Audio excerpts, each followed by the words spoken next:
Hello, grammarians. Hello, Aman. Hello.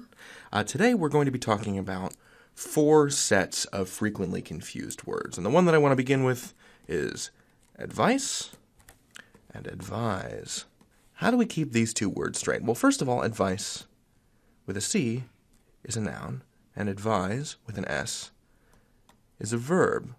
And these are really easy to screw up because they look very similar, and you'd think that they have approximately the same sound.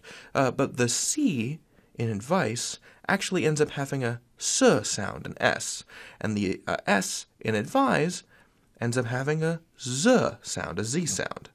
So let's use these both in a sentence. Bertram gives terrible advice. Mopewa advised us not to surf on a full stomach. So the word advice, the noun, contains another noun, the word vice, which is kind of like it's a type of clamp, usually tightened by means of like a metal screw, and you turn it with a handle. And in my context, in my experience, I've used it in woodworking projects to keep pieces of wood still. So you want to clamp something while it's being glued together. You've got 2 pieces of wood. Let's say this little piece of redwood and this little piece of blue wood. You want to glue them together, hold them still with a vice. So if you remember that a vice is a noun, you can remember that advice is a noun. And when you advise someone, yes, you are giving them advice, but this is the verb form. So now we have 2 other words that sound the same but are very different.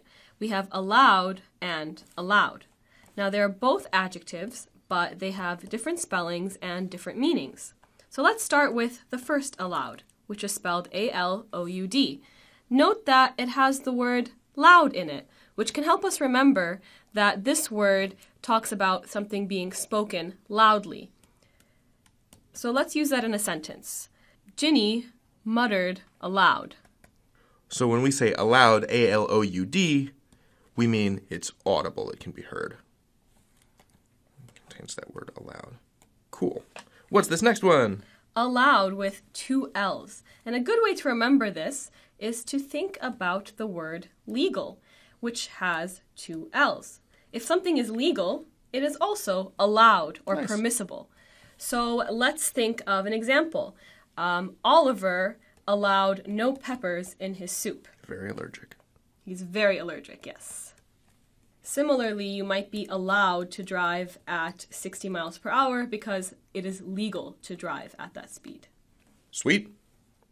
Let's move on to our next set. So over here we have break and break. So these are both nouns and verbs, right? To break something is to, crack it in half, or to split, or just to ruin or destroy something. But it also refers to the results of a crack or a split, like you could say the break in a vase. And whereas break, also a noun and a verb, refers to slowing stuff down. So to slow down, or the mechanism that does the slowing. So we have here both a verb form, and we have here the verb form and the noun form. So how do you remember the difference between them? Let's take it from the decision point. So I'm writing a sentence and I'm trying to figure out which one I want to use. So let's just kind of imagine we've got this unword brak here. Now, if I want to use the break and destroy sense, in order to do that, I just have to break the word in half and put that E right in the middle. I broke the word in half, I put the E right in the center. And that means that I've cracked the word. But let's say I've got brak over here. I want to slow down its forward momentum. I'm going to put that E right at the end. It looks sort of like a spring. We want to halt its momentum by putting that E at the end. So let's put these into a sentence. Okay, so Jesse breaks a vase. And how do we remember to say breaks with E-A-K? Well, we put the E in the middle. We break the word in half, we put the E in the middle.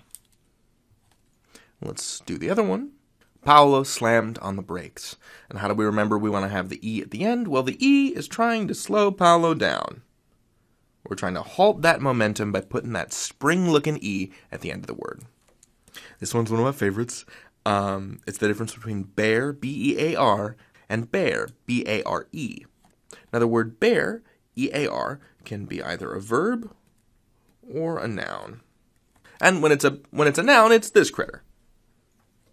But when it's a verb, it means to carry.